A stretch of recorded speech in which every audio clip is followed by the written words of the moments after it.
Well, hi everybody, Lisa Tamati here. Now I am sitting with Geoffrey Woo.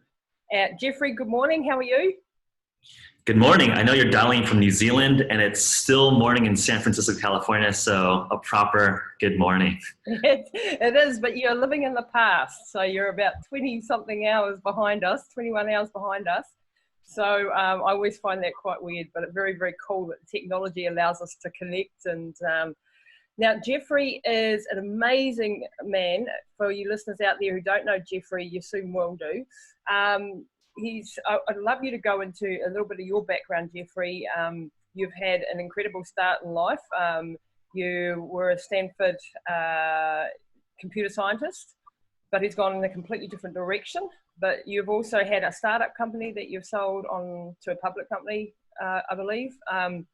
And what really interests me, I'd love to know a little bit of your background and how the heck do you go from computer science to doing what you do now? Because that's really a big leap, shall we say. So tell us a little bit about yourself, Jeff. Yeah, thank you for the very kind introduction there. I think it may look like a large leap from an academic perspective, but really the way I think about my career and my life's work at this point is really looking at systems thinking and engineering thinking and applying that approach towards different domains. So obviously you can use engineering techniques to look at computing as a way to solve computing problems. And about 5-6 years ago, I started becoming more and more interested in how do we apply some of that same systems thinking, that systems training towards the human system.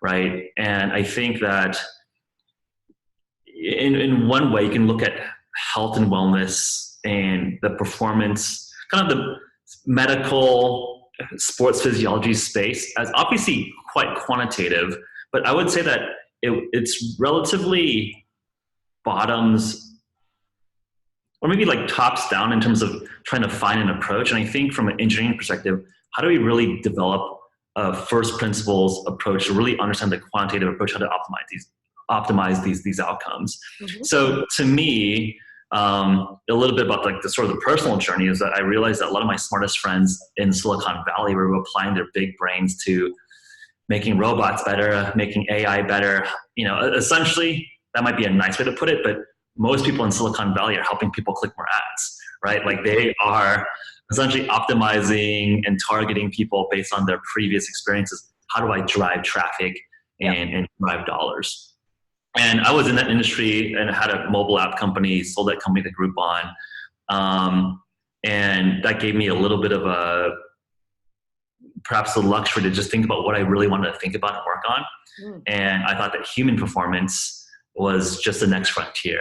And that got me down the rabbit hole of being very plugged into the biohacking community, so very much self-experimenting and wearing continuous glucose monitors and tracking all my blood measures, to now starting and running a company called H.V.M.N, which stands for Health via Modern Nutrition, where we create products and technologies that support human performance. And you probably have heard of our Ketone ester drink, which is a very interesting piece of technology. Yeah, I was really excited to hear about that, and we'll get into that later because you are a very big expert on ketosis and keto and everything keto, basically.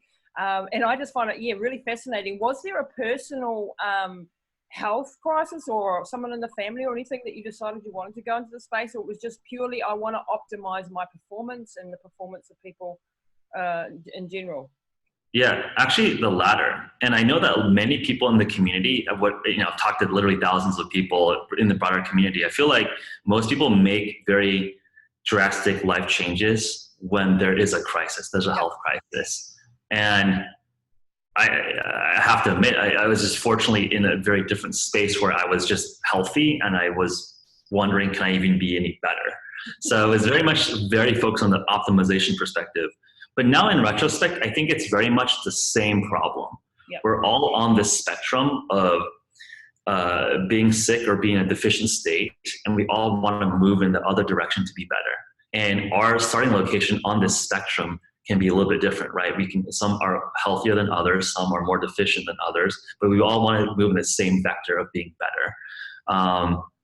So to me, my initial interest started off in cognitive performance.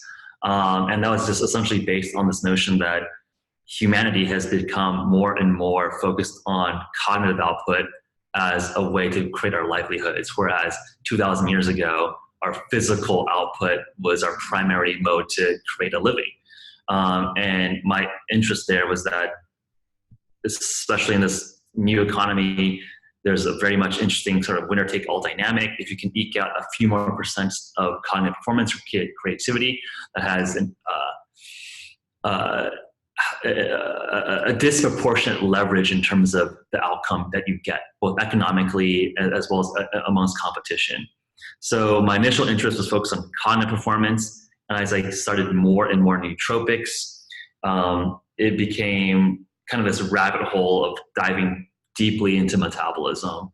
The entry point in nootropics led to fasting, and I would say, one of the earlier people on the wave of fasting. This was about 4 or 5 years ago, where we started experimenting with fasting, and then that really became a trend in Silicon Valley and abroad, where in the larger, where now intermittent fasting is like a very common parlance term that a lot of people talk about.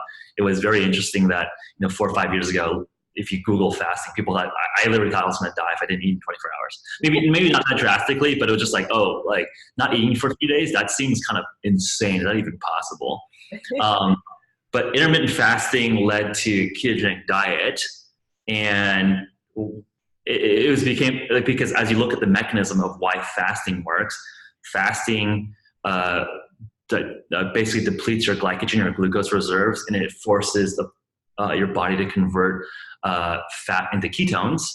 And the ketogenic diet was a very interesting way to also endogenously produce ketones. And there was a very interesting, again, relatively early in the phase of I would say the influx of publication and research going on in the ketogenic today. At the time, was more of a nascent field.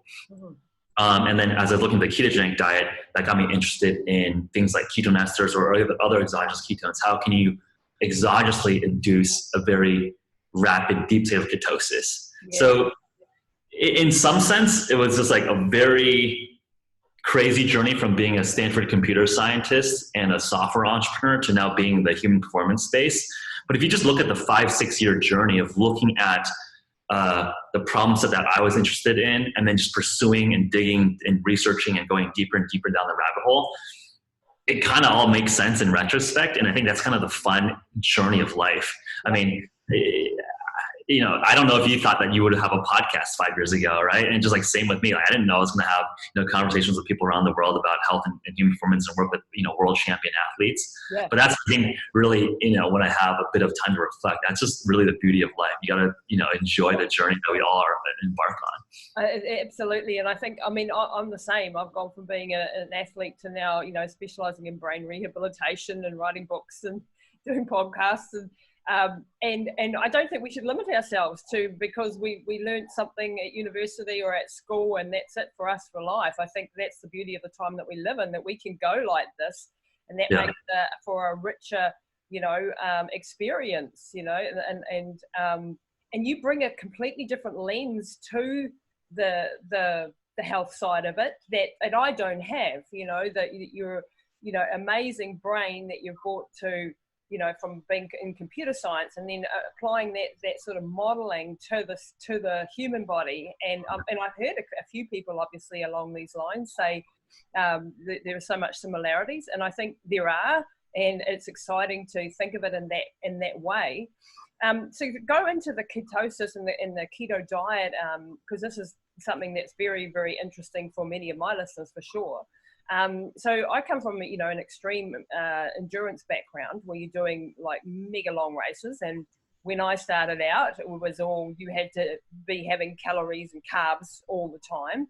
And, the high points of my career were, you were eating up to 10,000 calories a day to be able to fuel yourself. And if you didn't get those calories in, you hit the wall. And now, there are quite a few fat adapted athletes. What's your take on, like with extreme endurance, like doing ultra marathons and so on? What are the advantages and disadvantages that you would see? I mean, I know that you've done a half marathon yourself, or a couple, I think. Yeah. You get the running sort of analogy. What is your take on the use of oxygen per unit? I understand is much higher when you're on keto, but I've never actually tried it when I was competing. So I'm really interested to see what your thoughts are on that. Yeah, I think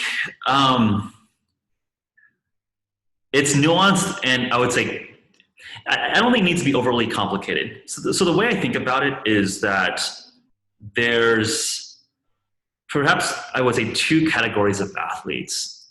There's, I would say, the category of athletes that are looking to be world championship caliber level and looking to optimize performance, perhaps at the detriment of longevity and lifespan and health span. Yep. And there's a second category of athletes that are more lifestyle. They want to challenge themselves, and they want to have a let me just put on pause. Excuse me. There's always some alarm going off. Yeah, and there's a second category of athletes that are more lifestyle and amateur, right? So I think even at that level, there's different recommendations. Yep. And I would even slice up the categorization in another way. There are training periods and competition periods, right? And I think for endurance athletes, and athletes that are more serious, that's like a very known practice, right? You periodize your training, your cycle your training, try to peak towards an event. Mm-hmm. Now, even with that, there's like literally 4 different subsets of talking about the same thing, right? And I think within the broader common discussion, it's very easy to say, oh, you should carb load. And it's like, well, are you carb loading for training? Are you trying to win the marathon? Or are you trying to like have a good day out? So even with I think the simplification that's in the common discourse, you're already missing a lot of the subtleties in those 4 quadrants that we already segmenting out. And then if we just narrow specifically for ultra endurance or highly aerobic activities, that is a very different performance profile than anaerobic, team sports, powerlifting, et cetera. Yeah. So traditional best practices is this notion of carb loading, and there is good reason why one wants to have a lot of carbohydrate reserves, and then you constantly supplement sugar or GUs or all these things as you compete. Now, the ketogenic diet and being more fat adapted is becoming, theoretically, in the research perspective, has always been interesting. And I think within the last few years, there are now world championship, world record breaking results that are being created using fat adapted athletes, right? So I think, again, there's like the randomized controlled trial world, which are done on serious athletes, but not necessarily like you are the best person in the world, right? Like there's a difference there. And Zach Bitter is an interesting case study of where he just recently had the world record for the 100-mile run. So very, very ultra endurance. Yeah. I think he also broke the world record for the 24-hour distance covered. Wow. And the whole notion, and he's like sort of a fat adapted athlete. So I think basically I would say that like the study research is based on serious athletes, and there is like good results or decent evidence that being fully keto adapted is comparable to being a carb driven athlete. Now the question is, if you want a world record performance, how would you protocol against that? And if you actually talk to Zach Bitter, he will take carbs for the actual performance, but in the training blocks, he will train fat adapted or fasted. So I think that's an interesting subtlety that I don't think is covered really well. So when we talk to athletes and when we work with athletes, people really understand that you periodize your training blocks. So your physical activity alters over time.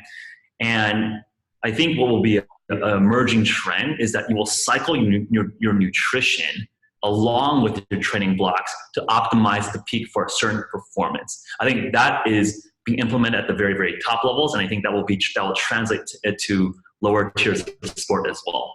Yeah, I think that's a very interesting point. That cyclical nature of ketosis, like to be in ketosis constantly can present its own issues, can't it?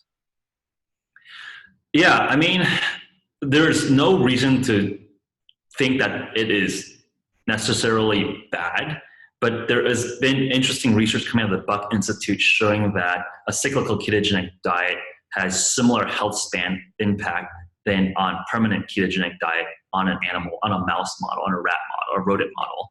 Yep. So this is really, I would say, at the cusp of cutting edge science. I think some of these answers are still going to be unpacked. And I think just from an athletic perspective, if I were to give like guidance, and I just want to make it like a punchy resolution to like just kind of like a discursive explanation of the nuance, is that if I were looking at endurance performance, I would consider doing fat adapted training, fasted, or using fat as a fuel in early parts of my aerobic training block. And then as I get closer and closer to performance day, I will start reintroducing carbohydrate. And then on performance day, I would have a blend of both fat, like exogenous ketone, like a ketone ester, and carbs on race day itself. Wow. So basically on race day, you want to fuel with as much substrate as possible. And in the preparation to that performance day, you train and maximize the metabolic flexibility of your body, right? You want your ketone metabolism to be high, you want your fat oxidation to be high, and you also want to be able to use carbohydrate at the same time.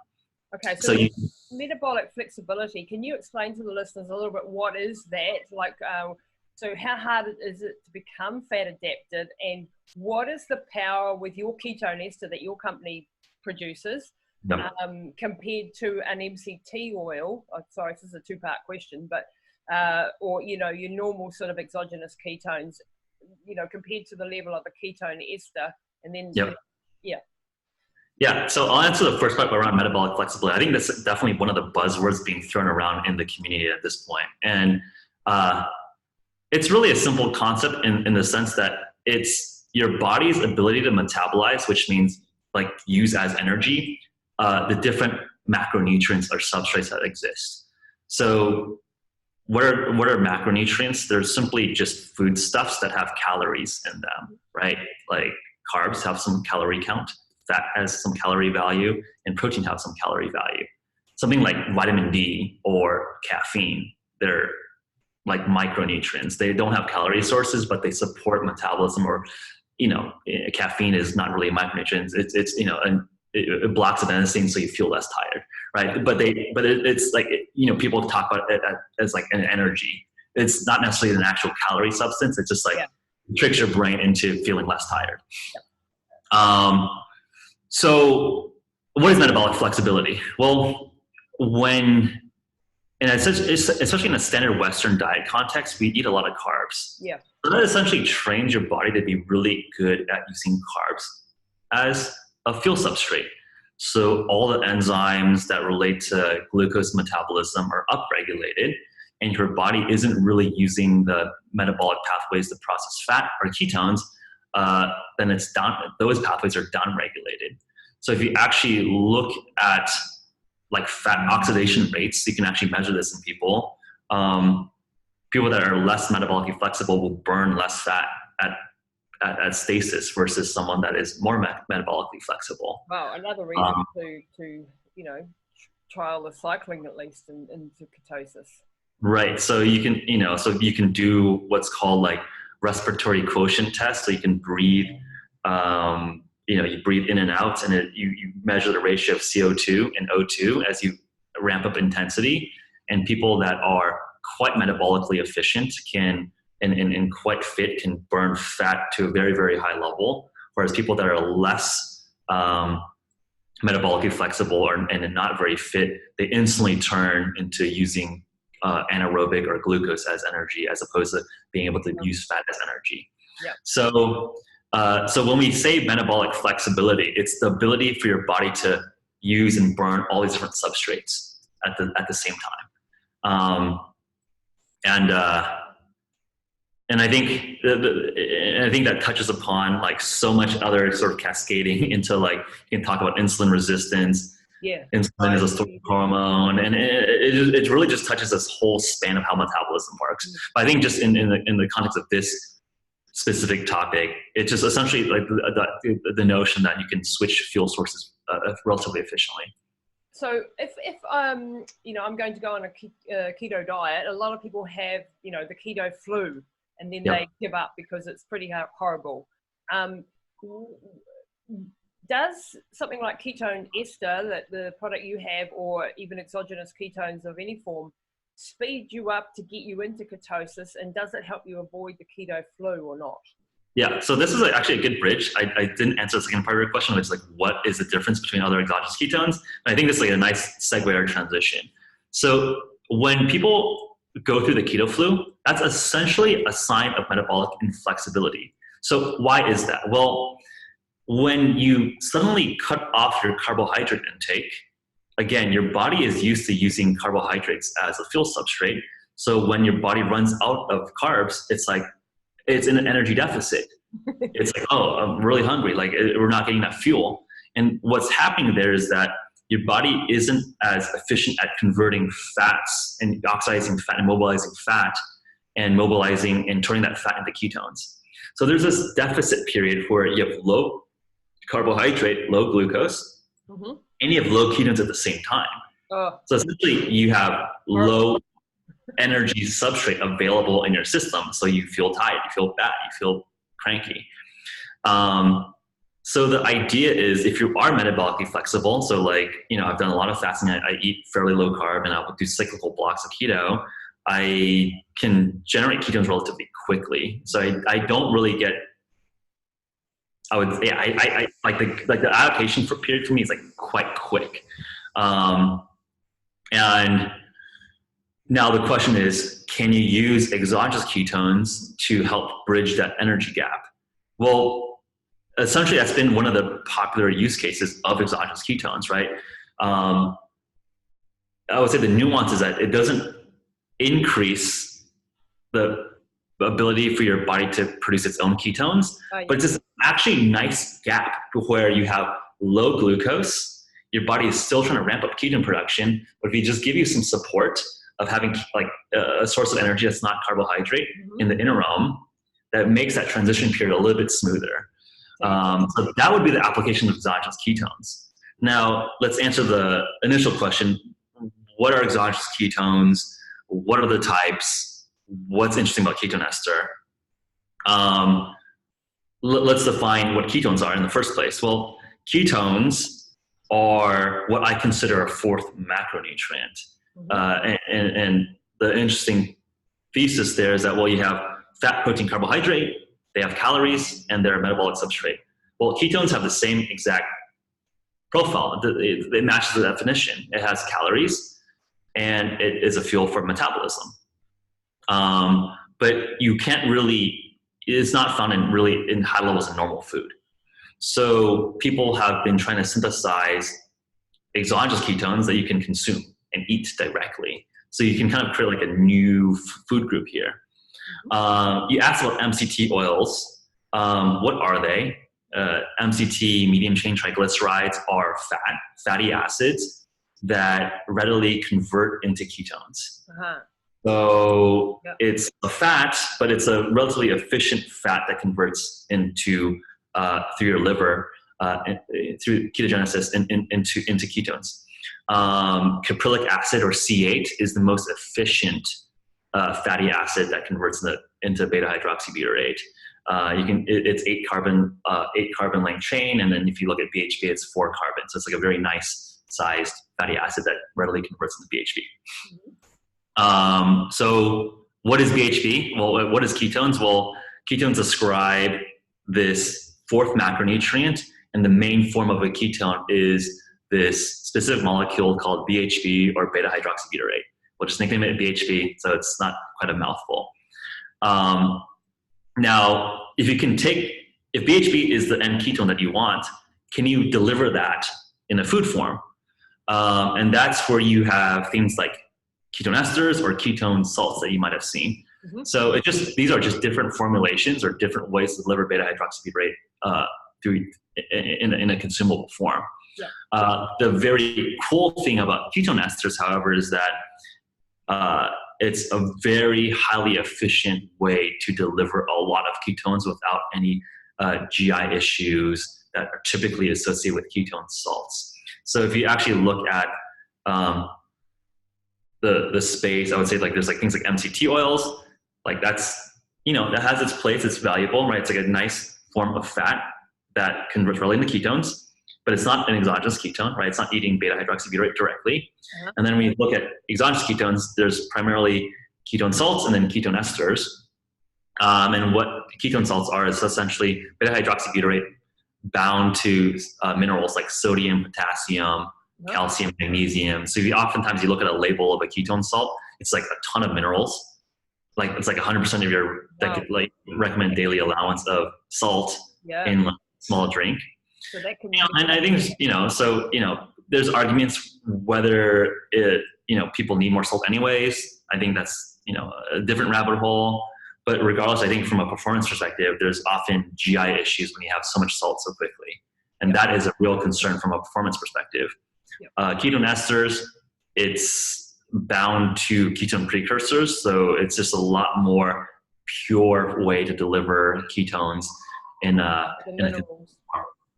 without the salts involved. So, because I can imagine if you've got a lot of salts and minerals in the ketone salts, that as an athlete, for example, could really cause trouble in an endurance event, for example. Okay, so that's exogenous ketone. So the ketone ester, so the one that you've have at your company is that's been developed over 15 to 20 years from a ton of investment money gone into this, to the research money. Is this much more powerful than, just for the layperson, than buying an MCT oil? Yes. It's direct ketones rather than a precursor or having to go through the liver to be turned into, hopefully, ketones. Yes. So, and this is measurable, and you can do this with your own finger. If you actually measure ketones through a finger stick, typically an MCT oil will bump your beta hydroxybutyrate, your BHB levels to maybe 0.5 bump. And with a ketone ester, you'll typically see up to 5.0 millimole. So literally 10 times more ketones delivered that's in a consumable form. Does that negate the need to be on a keto diet when you have keto esters? Can you get away with eating carbs still? That would be the optimal. Yeah, so that's an interesting area of discussion and research. Some would say yes. I think it's nuanced. So basically, it's what do you want out of a ketogenic diet? I think there is some value of carbohydrate restriction, but a lot of the benefits of a ketogenic diet is having ketones present to be metabolized, both as a metabolic substrate as well as a signaling molecule. So the question is, how much of the benefit of a ketogenic diet is from the carbohydrate restriction alone, and how much of the benefit is from the ketones as both a substrate and a signaling molecule? And that's really an open area of research. I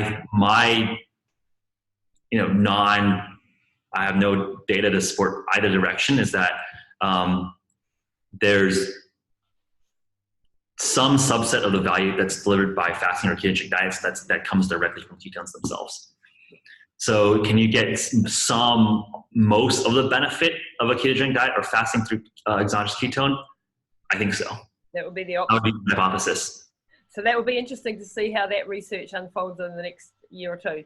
That would be, because obviously the keto diet is quite a difficult diet for many people to adhere to, especially long term.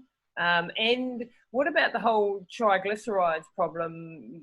When people are on a keto diet, what's your take on the negative sides of keto and having so much? So usually, so the lipid, basically your blood lipid panels is something that people tend to look at when you're looking at high fat diets, right? So people look at triglycerides, as you mentioned, but also LDL, low density lipoprotein, cholesterol, and HDL, high density.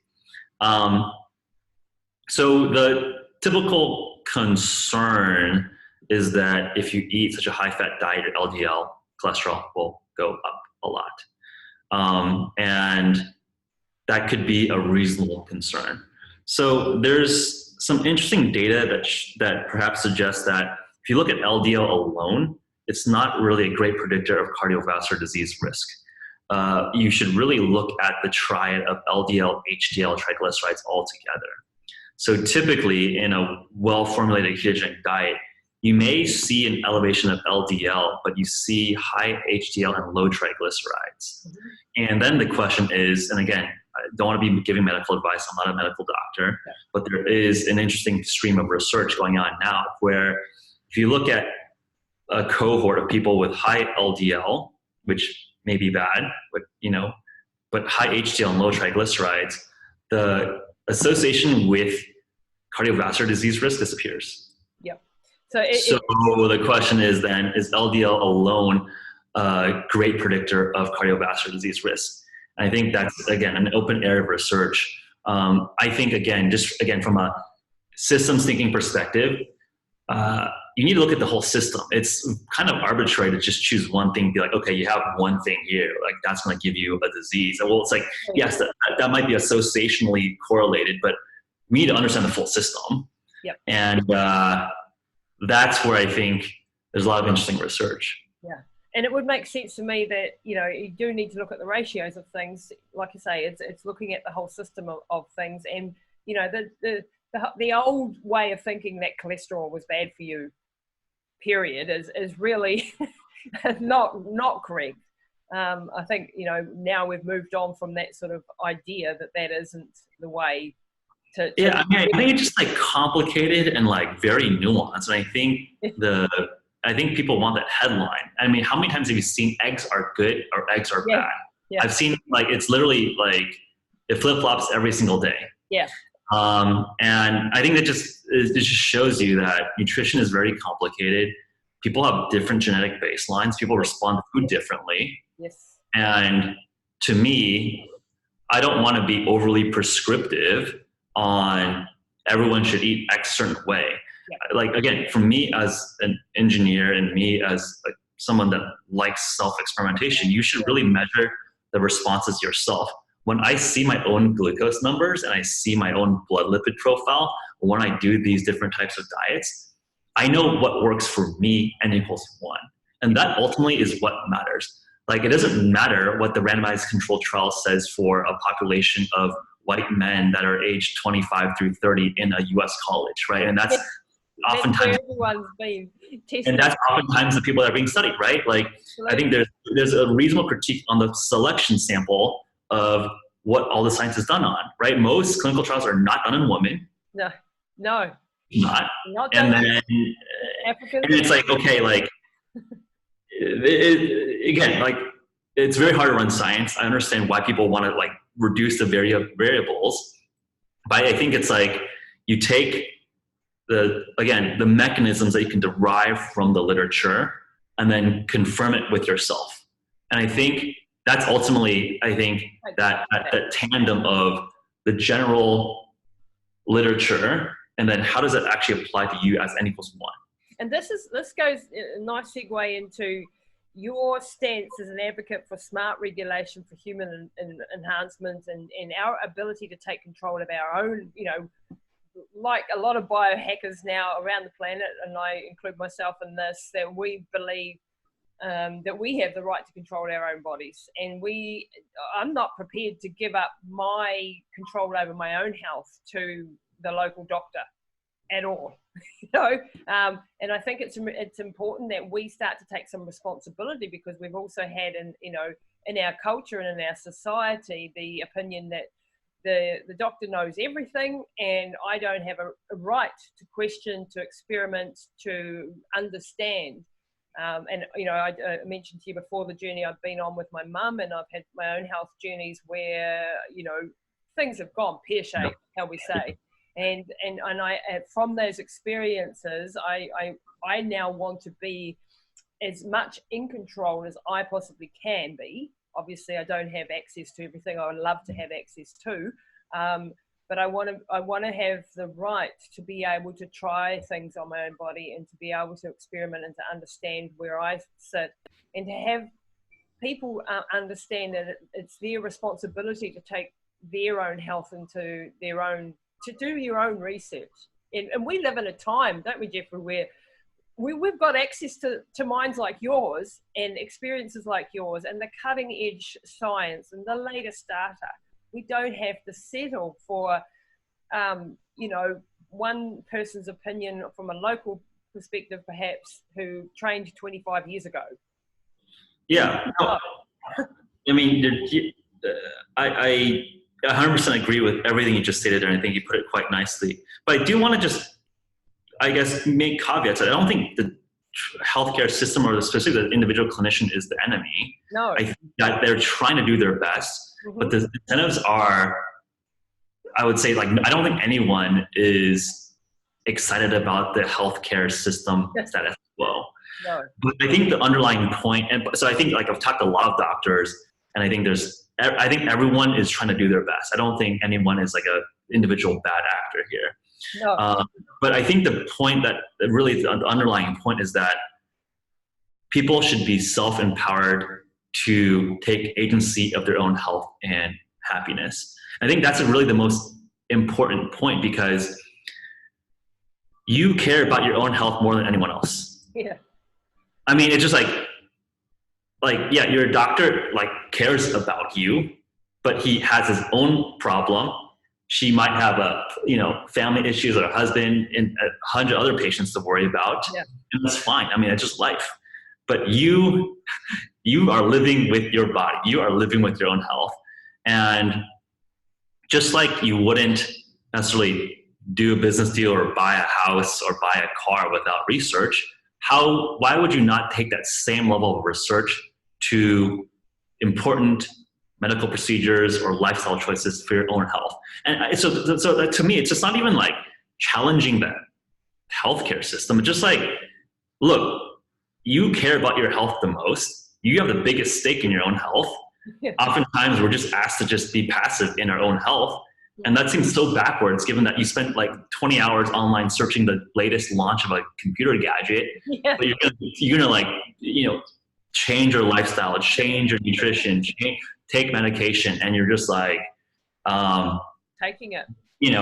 Just passive on it. And I think, again, I think basically my sense of the future is that information is being more and more decentralized. I think the successful doctors will have a much more collaborative relationship with their patients. And ultimately, we are the buyer. We are the customer in this relationship. And I think there will be a world where it becomes much more collaborative. Like, these are my specific concerns. Can you address them? These are my goals. This is my starting position. I want to understand and take a little bit of a self-responsibility here, rather than do an annual checkup. You'd see me for 15 minutes and I'm on my way with a couple little pill prescriptions, right? Like I don't think that's going to work anymore. No, and it can't work anymore.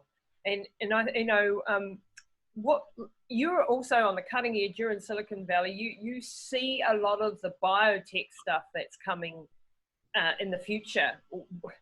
I listened to a speech that you did on the future of biotech and where you see this going with expanding human capabilities. And I was just like, wow, really? What is coming down the road? Can you give us a little bit of a glimpse into what you think is coming as far as what AI is going to do, and genetic engineering and CRISPR and goodness knows what else? Yeah. We've got some exciting and some scary things in the future. Yeah. I think my framework here is that, again, just sort of with the engineering hat on, if you can't measure it, you can't optimize it. And I think that we will get much more available biomarker data on our overall system. So I think, as I mentioned, you have a continuous glucose monitor. That is a very nice device to, again, track your blood sugar continuously over time. Now, I know there's, effort to track much more biomarkers, right? I think there's a big companies looking at the space. So I think phase one or step one is that we'll have a passive data stream across all the important biomarkers readily at our fingertips. Like, why can't you have not just like continuous glucose level, but why not have continuous ketone levels? Why not have continuous insulin levels? Why not track your LDL, HDL, triglycerides over time? I think this is one thing as a, with a strong quantitative mathematics background, I think biology has been built on snapshots. One blood draw, and that's what we base everything on. But we're literally dynamic systems with flux, with flow. These things change a lot. And I think, like, literally, if I eat a ton of fat the day before a blood draw, or I fast the day before a blood draw, literally completely different. So I think we need to understand the actual flux and slopes of all these changes rather than just like do science on snapshots, right? So I think it's like physics. It's like you're doing physics with looking at a planet move every year versus, okay, what if we can like track with telescopes the movement of the planet so we can actually model this much better. So I think from step one, like we're gonna have much more available real-time streams of data. And then two, I think once we have that real-time passive data streams, we'll be able to have much more personalized recommendations and protocols for people. I think we all intuitively know this. Yeah. Right? Like you like certain things differently than other people, and you respond to things differently from other people. There was a big metabolism paper published, probably not 2-3 years ago, where a banana to me might spike my glycemic response, but you might be able to tolerate it quite well. Yeah. And it kind of intuitively makes sense, right? If like my ancestors ate bananas and your ancestors ate apples, like there's going to be, and then now we're in a globalized world and we're just eating a bunch of like fake bananas and fake apples. It stands to reason that we'll have different glycemic responses to that kind of input. So given that we have passive data streams, we can actually now in real time instantly adjust our diet, our nutrition, our protocol, our exercise, our sleep to match what actually is optimal for our N=1. For our genes. Yeah. I mean, we do in our company epigenetic testing, and we look at the genetic makeup of people and have the personalized recommendations all based on the work of a Dr. Albert Garoli from Italy. Looking at 15 different science disciplines and distilling it into some reports that we can take and then have an insight as coaches and as health coaches to be able to personalize to a degree. At this stage, it'll get better and get better as time goes on. What times of the day, your chronobiology, what your ancestry is as to how you developed in the womb, and all these different layers that is giving us as coaches an insight into our athletes and our clients that we never before had, and this is only going to grow, and I'm excited about that.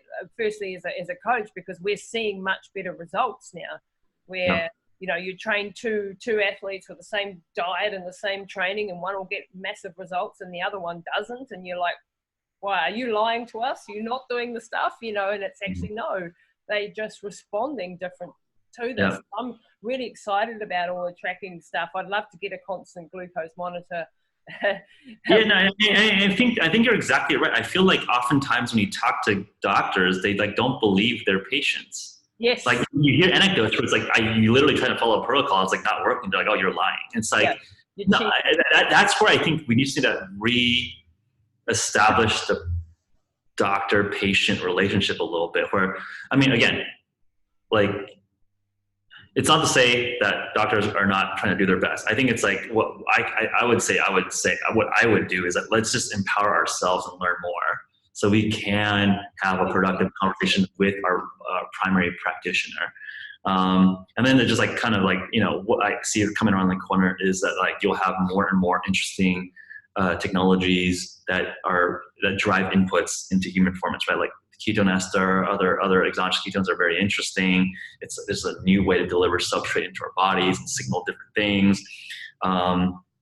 Interesting compounds that tap into longevity pathways, right? I think they're just like, I think we're understanding the systems biology of humans much, much better.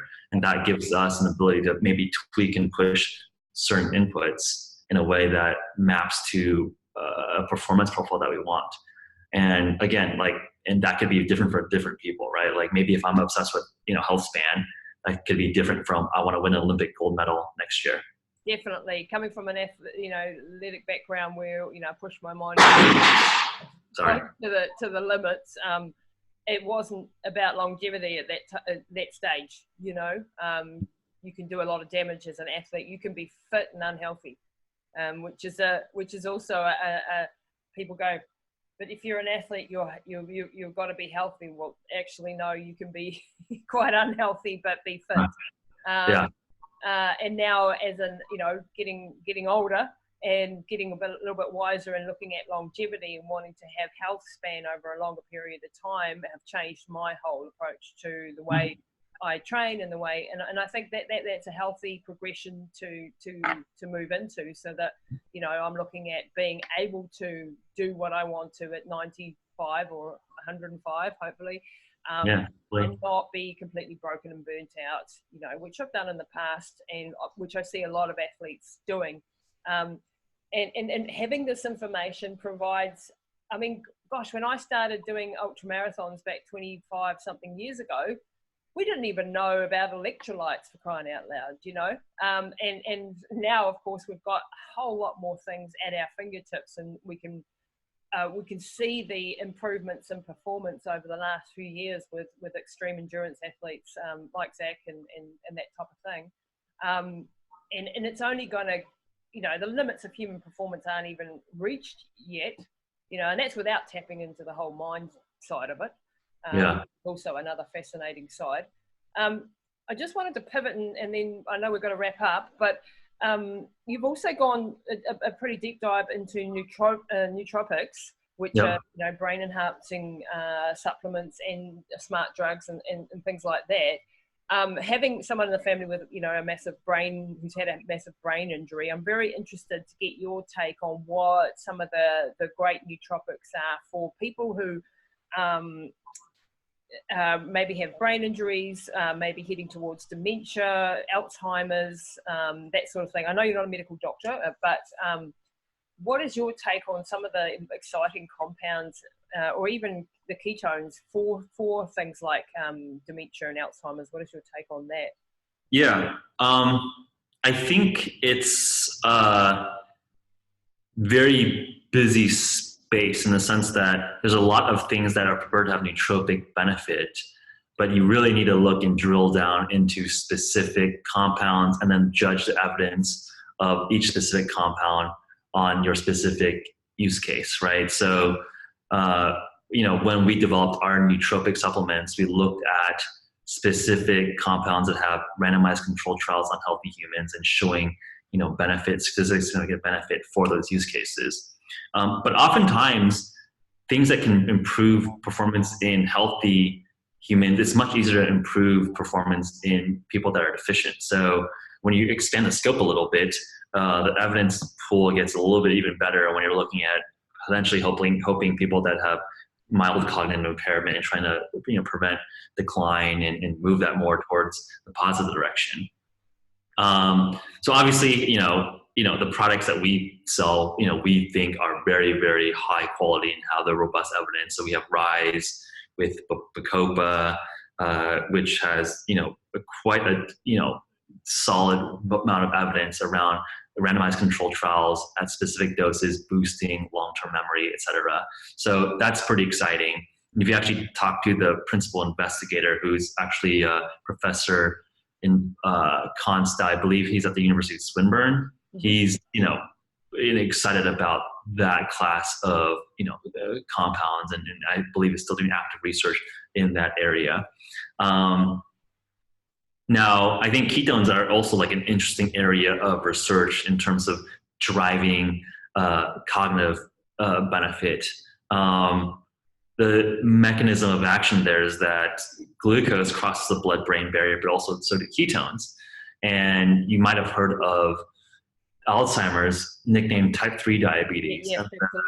Yeah. And the thesis there is that part of the problem with Alzheimer's is that there's a glucose uptake dysfunction where it's, for whatever reason, whether it's insulin resistance or some other deficiency, or the brain cells aren't able to process glucose that well. Well, ketones are uptake and metabolism in a completely different pathway. Can you rescue that energy deficit, that defect, to a completely different substrate? So there's been pretty early data around ketogenic diet being helpful, as well as exogenous ketones like ketone esters being helpful for those use cases as well. So on that point, I just had a Dr. Carbon Charpik on the show last week, who's written a book, Concussion Rescue, looking at traumatic brain injury, dementia, and Alzheimer's. And there's when you have a brain injury, for example, there's a metabolic problem with the glucose getting in at that acute phase, where the glucose is not getting put in. And they did a trial where they put IV glucose into people with brain injuries, and they suppressed the ketones that the body was producing, the small amount that was actually feeding the brain, and actually made them worse. And this is like, oh my God, that's what they did to my mum when she was in ICU. They put in, and I'm like, I had no idea at the time that the glucose was not, it would be logical to think, give people glucose because your brain needs a lot of glucose. But when there's a metabolic disruption caused by the brain injury, it would have been far better to give her ketones and ketone ester or something, or even fish oils and so on, to feed the brain than glucose and suppressing what little ketone she would have had, that's exactly right. The mechanism that you're describing is exactly right. There's a catecholamine release, and that blunts glucose uptake. Yes. And this so that's very interesting, right? I think it's, again, that's where you have to understand the mechanisms to have a solution. Yeah. And again, I don't want, I think, as we don't want to overhype anything. I think that's another area of interesting area of research. I think it's quite interesting. And hopefully we'll be able to see published results to confirm that hypothesis. But that's exactly the mechanism of action we would be targeting to looking at exogenous ketones for concussion and TBI. That's absolutely great. Yeah, definitely you should connect with or listen to my last episode, because that was a really interesting. You'd be great to get on your show. So I know we have to wrap up, Geoffrey. So some of your products, you've got your nootropics, you've got you've got a sleep aid, you've got a focus and memory aid. The other two, you had another two there. We have a omega-3 DHA focus, like a brain DHA supplement called Keto, and then we have we have sort of like chronic long-term cognitive performance called Rise, and then we have Sprint, which is more of an acute caffeine L-theanine stack. All right. So if anyone wants to check them out, so firstly, you have a podcast called the H.V.M.N. podcast. So everybody go and check out Geoffrey Woo on that podcast, H.V.N.M. Correct? Yep. I always get the N and M. I must be slightly dyslexic. Around the wrong way. And where can people reach out to you and connect with you and the work that you're doing? And can they get the ketone esters via your website soon? I understand you're out of stock at the moment. Check in on the website. That will be the most up-to-date place to get updates. We're at hvmn.com. It's always interesting at the beginning of the year, because a lot of the institutional sports teams kind of stock up for this season. So you got everything taken out of the shelves, did you? So it's sort of like first come, first serve, right? It's I guess there's been a lot of media coverage on Tour de France teams, for example, using our product. So that's coming up later this summer or kind of spring, and a lot of the sale volume goes there. You find us at H.V.M.N, very easily searchable, but also feel free to connect with me personally at Geoffrey Woo, GeoffreyWoo, both primarily on Twitter and Instagram. Happy to engage there as well. Awesome. I will put all those links, Geoffrey, in the show notes. And thank you so much for your precious time today. I really appreciate the work you're doing. I love listening to your podcast. I do feel at the end of it quite challenged intellectually often, but it's at the cutting edge of what's happening out there. So it's really, really exciting. So thanks very much for your time today. I really much enjoyed the conversation. It's super fun. Thanks for having me.